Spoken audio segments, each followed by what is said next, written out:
Bonjour à tous. Le peuple est en train de jubiler depuis ce matin et c'est une bonne chose.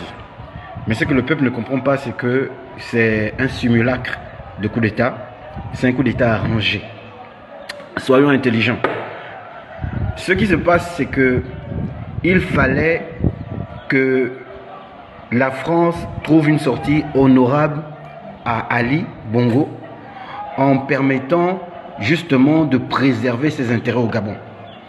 Si les élections étaient faites dans les normes, les résultats donnés dans les normes, et la victoire qui est revenue normalement en Ndossa, la France devait perdre ses intérêts. Ce qu'il fallait faire, c'est justement donner des résultats, parce que c'est trop facile. Écoutez, les résultats ont été donnés à 4 h du matin. Même pas 30 minutes après, je pense, on nous parle de coup d'État.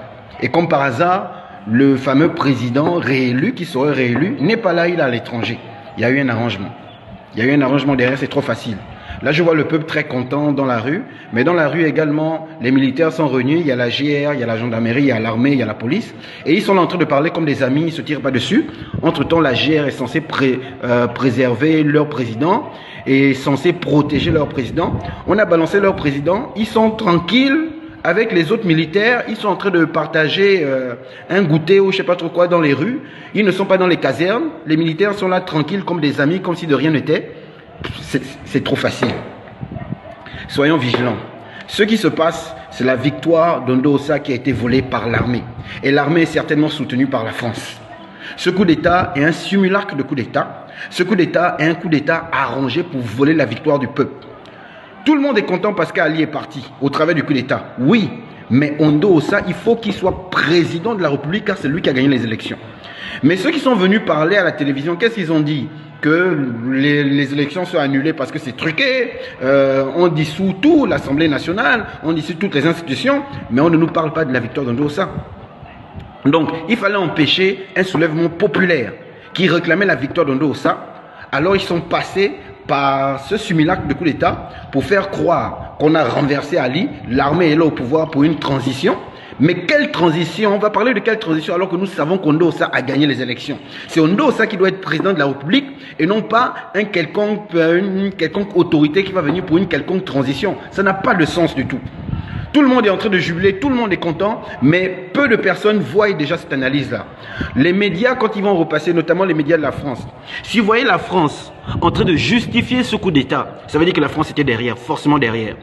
La France ne voulait pas que le peuple se soulève, que le peuple réclame la victoire d'Ndossa. Quand Ndossa est au pouvoir, la France devait perdre ses intérêts. Alors qu'est-ce qu'ils font? Ils arrangent un coup d'État, façon. Voilà, coup d'État où on voit les policiers, ils sont là, ils sont en train de parler entre eux, les militaires entre eux, ils ne se tirent pas dessus, ils sont tranquilles, tranquilles. Coup d'État, et puis on parle de transition. Quelle transition?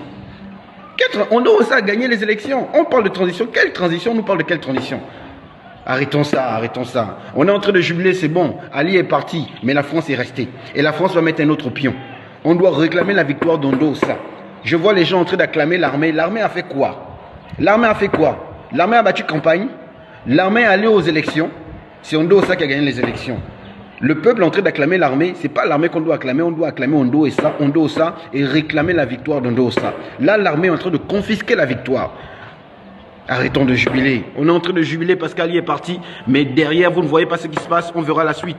Vous allez voir que les médias français vont certainement justifier ce coup d'État, donner des raisons, et ils vont venir, comme ce fut le cas au Tchad, comme on a fait avec le fils d'Idriss Déby, qu'on est venu mettre tranquillement. Macron est parti pour aller acclamer ce fils-là, pour aller légitimer ce coup d'État, alors qu'il y a d'autres pays où il n'a pas légitimé le coup d'État. D'accord? Au Mali, ils n'ont pas légitimé le coup d'État, ils ont refusé ce coup d'État-là. En Guinée, ils ont refusé. Au Burkina Faso, ils ont refusé. Au Niger, ils ont refusé. Mais si au Gabon, ils acceptent le coup d'État, comme ils ont accepté au Tchad, c'est la France qui est derrière parce qu'ils veulent voler la victoire du peuple et ils veulent toujours préserver leurs intérêts. Ce qui importe, c'est pas seulement qu'Ali parte, c'est que la France également parte. C'est ce qui est important. Les gens jubilent pour l'instant, mais on n'a pas compris le piège qui est derrière, on n'a pas compris le plan qui est derrière.